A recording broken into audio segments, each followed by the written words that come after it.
Hi guys, welcome to my YouTube channel. இன்றைக்கி நம்ம சுரக்காய் கொடி பற்றி பார்க்கலாம். இதான் நாங்கள் வீட்டில் வச்சுருக்க சுரக்காய் கொடி. பார்த்திங்களா எவ்வளோ பெருசாக இருக்குது. இந்த வீடியோவில் ஃபுல்லாக வந்துட்டு சுரக்காய் கொடி பற்றி, அதோட காய் பற்றி, இம்பார்ட்டன்ஸ் அதெல்லாம் பார்க்கலான்னா பாருங்கள். இது வீட்டில் சமைக்கிறதுக்காக ஒரு 4-5 விதை வச்சோம். அது எவ்வளோ அழகாக எவ்வளோ பெருசாக கொடி ஆகியிருக்குன்னு பாருங்கள். இப்போ நான் காட்டுறேன்ல இந்த கொடியில் இருக்கிற கொழுந்து நான் காட்டுறது எதுக்குன்னா, அந்த கொழுந்து கூட நம்ம சாப்பிட்லாம். பாருங்கள் எவ்வளோ அகலமாக எவ்வளோ ஸ்ப்ரெட் ஆகியிருக்கு அப்படின்ட்டு. இது வந்து க்ரீப்பர்ஸ் வகையில். ஸோ கொடி அப்படியே வளர்ந்துட்டே போகும். ஃபஸ்ட்டு ஒரு காய் காட்டியிருக்கேன். இது வந்து ஃபஸ்ட்டாக வச்ச காய் கைஸ். நாங்கள் பார்க்கல, அதனால் முத்திருச்சு. சரி விதைக்காகட்டும்னு விட்டோம். நெக்ஸ்ட்டு ஒரு சின்ன சைஸ் காய், அதுக்கப்புறமும் காய் தான். இது ஒரு சின்ன சைஸ். எல்லாமே ரெடி ஆகிட்டுருக்கு சமைக்கிறதுக்கு.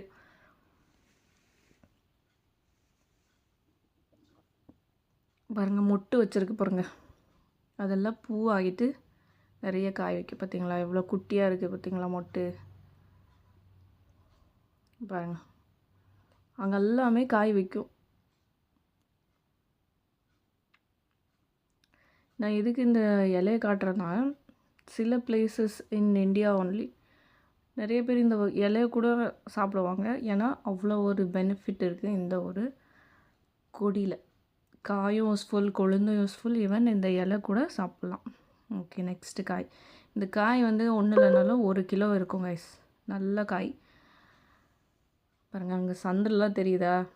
நாங்கள் கீழே நிலத்தில் விதை வச்சுட்டு கொடியை வந்த உடனே நாங்கள் மேலே ஏற்றி விட்டோம்.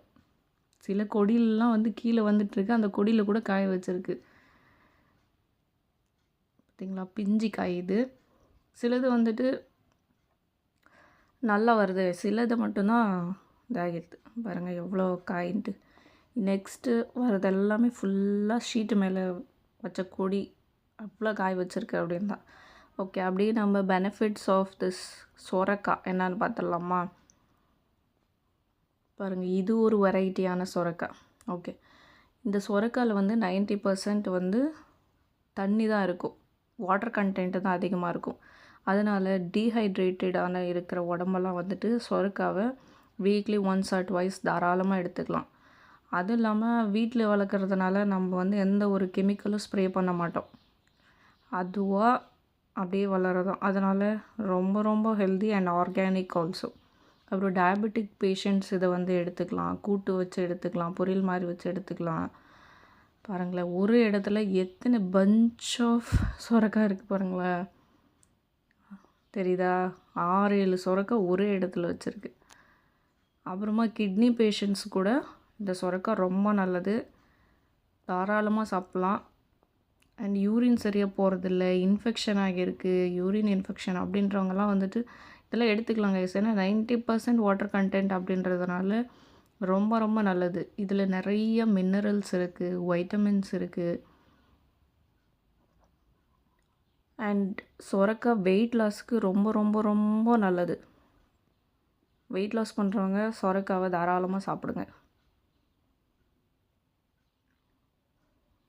எவ்வளோ இருக்குது பார்த்தீங்களா?